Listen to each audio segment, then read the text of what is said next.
সংবাদ সবাইকে স্বাগত জানাচ্ছি আমি ফিরোজ তোহা। শুরুতে সংবাদ শিরোনাম জানিয়ে দিব এই মুহূর্তে আমাদের হাতে থাকা সর্বশেষ গুরুত্বপূর্ণ আপডেট সংবাদ। অচিরেই সরকারের বিদায় ঘণ্টা বাজবে বলছেন সালাম।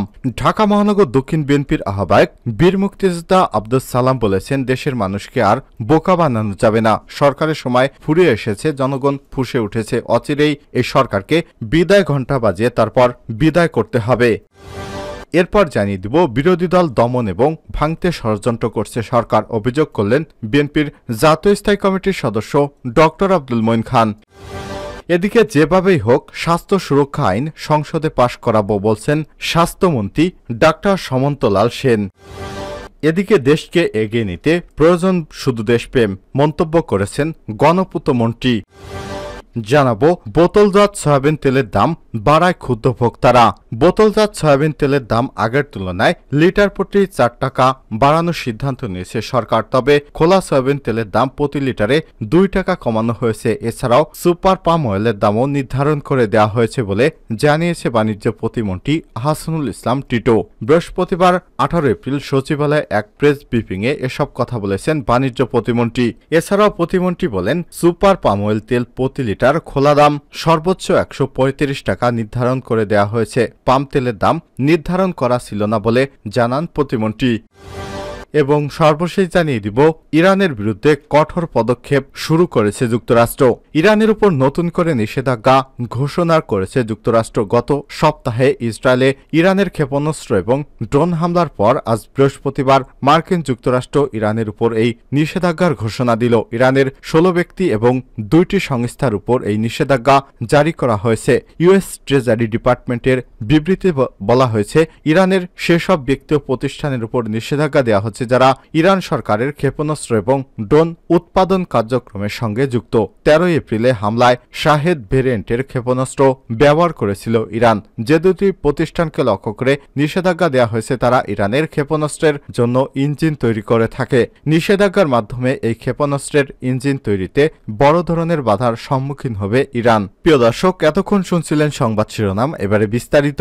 তবে তার আগে বন্ধুরা, আপনি কোন জেলা থেকে আমাদের সংবাদটি দেখছেন কমেন্ট করে জানিয়ে দিন এই সংবাদ সম্পর্কে আপনার মূল্যবান মতামত। প্রিয় দর্শক, আপনি যদি আমাদের চ্যানেলে নতুন হয়ে থাকেন, ভিডিওটি দেখতে দেখতে চ্যানেলটি সাবস্ক্রাইব করে রাখুন, যাতে করে আমাদের লেটেস্ট আপডেট সংবাদগুলো সবার আগে আপনার কাছে পৌঁছে যায়। এবারে বিস্তারিত। অচিরেই সরকারের বিদায় ঘণ্টা বাজবে বলছেন সালাম। ঢাকা মহানগর দক্ষিণ বিএনপির আহ্বায়ক বীর মুক্তিযোদ্ধা আব্দুস সালাম বলেছেন, দেশের মানুষকে আর বোকা বানানো যাবে না। সরকারের সময় ফুরিয়ে এসেছে, জনগণ ফুঁসে উঠেছে। অচিরেই সরকারের বিদায় ঘণ্টা বাজবে। বৃহস্পতিবার 18 এপ্রিল বিকেলে রাজধানী নয়াপল্টনে ভাসানী মিলনায়তনে ঢাকা মহানগর দক্ষিণ বিএনপির এক যৌথ সভায় সভাপতির বক্তব্যে আব্দুস সালাম এসব কথা বলেন। বিএনপি চেয়ারপারসন বেগম খালেদা জিয়ার মুক্তি, ভারপ্রাপ্ত চেয়ারম্যান তারেক রহমান সহ ঢাকা মহানগর দক্ষিণ বিএনপির নেতাকর্মীদের সাজা এবং জেল হাজতে প্রেরণ সহ নেতাকর্মীদের মুক্তির দাবিতে নতুন এই কর্মসূচি গ্রহণে এই সভা হয়। বিএনপি চেয়ারপারসনের উপদেষ্টা আব্দুস সালাম বলেন, সরকারের ভয়াবহ লুটপাট দুর্নীতির কারণে দেশের বিদ্যুৎ ব্যবস্থা ভয়াবহ আকার ধারণ করেছে, অর্থনৈতিক অবস্থা ভেঙে পড়েছে। এখন সরকারের মন্ত্রীরা দেশের এই টালমাটাল অবস্থা আড়াল করতে বিরোধী দলের সমালোচনাকে গুজব বলে মন্তব্য করছে। মিথ্যা গল্প সাজিয়ে আর প্রকৃত ঘটনা আড়াল করা যাবে না। দেশের মানুষকে আর বোকা বানানো যাবে না। ঢাকা মহানগর দক্ষিণ বিএনপির সদস্য সচিব রফিকুল আলম মজনু বলেন, সরকারের ভিত হয়ে চলমান গণতান্ত্রিক আন্দোলনে দক্ষিণ বিএনপির 6 শতাধিক নেতাকর্মীকে গ্রেপ্তার ও শতাধিক নেতাকর্মীকে সাজা প্রদান করা হয়েছে। হামলা মামলা জেল জুলুম করে বেশি দিন ক্ষমতা আঁকড়ে রাখতে পারবে না সরকার। তিনি আরো বলেন, বিএনপি গণমানুষের দল, সাধারণ জনগণকে ঐক্যবদ্ধ করে রাজপথে গণতান্ত্রিক আন্দোলনের মাধ্যমে বর্তমান অবৈধ সরকারের পতনযাত্রা শুরু হবে অচিরেই। এ সময় ঢাকা মহানগর দক্ষিণ বিএনপির সকল পর্যায়ের নেতাকর্মীদের ঐক্যবদ্ধ থেকে আরও সুসংগঠিত হওয়ার জন্য আহ্বান জানান মজনু। যৌথ সভায় উপস্থিত ছিলেন ঢাকা মহানগর দক্ষিণ বিএনপির যুগ্ম আহ্বায়ক ইনুস মৃধা, মোহাম্মদ মোহন, আব্দুল সত্তার, সদস্য সাইদুর রহমান মিন্টু, দপ্তরের দায়িত্বে মকবুল ইসলাম টিপু, এম এ মান্নান শেখ, মোহাম্মদ আলী, সাইনা আরিফা সুলতানা রুমা, জমশেদ সহ বিএনপির দায়িত্বশীল নেতৃত্ববৃন্দ। বিরোধী দল দমন এবং ভাঙতে ষড়যন্ত্র করছে সরকার, বলছেন মঈন খান। বিএনপির জাতীয় স্থায়ী কমিটির সদস্য ডক্টর আব্দুল মঈন খান বলেছেন, হামলা মামলা এবং গুলির মাধ্যমে বিরোধী দলকে দমন করার জন্য অস্ত্র হিসেবে ব্যবহার করছে সরকার। তারা বিরোধী দল দমন সহ বিএনপিকে ভাঙতে ষড়যন্ত্র করছে। বৃহস্পতিবার 18 এপ্রিল বিকেলে রাজধানীর মগবাজারে বিএনপির স্বাস্থ্য বিষয়ক সম্পাদক হৃদরোগ আক্রান্ত ডাক্তার পারভেজ রেজা কাকনের শারীরিক খোঁজখবর নিতে গিয়ে সাংবাদিকদের প্রশ্নের উত্তরে তিনি এসব কথা বলেন। এ সময় ঢাকা মহানগর উত্তর বিএনপির ভারপ্রাপ্ত আহ্বায়ক অধ্যাপক ডাক্তার ফরহাদ হালিম ডোনারের প্রমুখ উপস্থিত ছিলেন।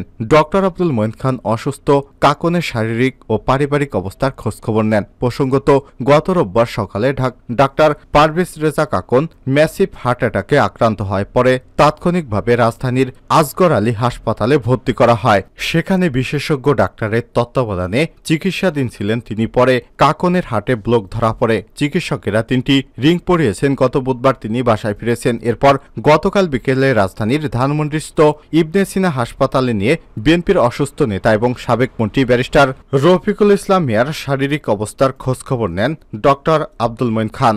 রফিকুল ইসলাম মিয়া দীর্ঘদিন ধরে অসুস্থ, তিনি বিভিন্ন রোগে ভুগছেন। মঈন খান আরো বলেন, যেভাবে আমাদের নিরীহ এবং নিরস্ত্র নেতাকর্মীদের উপর সরকার আইন শৃঙ্খলা বাহিনী কিভাবে টিয়ারশেল ছুড়েছে, অনেকেই গুলিবিদ্ধ হয়েছে, এটা সকলেই জানে। তবুও নেতাকর্মীরা কিন্তু থেমে যায়নি, তারা আন্দোলন চালিয়ে যাচ্ছে। এ সময় তিনি বলেন, দল গোছানো, সংগঠন পুনর্গঠন করা চলমান প্রক্রিয়া। রাজনীতি কোনো কাপড় নয় যে সাজিয়ে গুছিয়ে আলনা বা আলমারিতে রাখা যায়। এটা সঠিক যে গত রোজায় 28 অক্টোবর পরবর্তী অনেক নেতাকর্মীকে অন্যায়ভাবে কারাগারে নেওয়া হয়েছিল।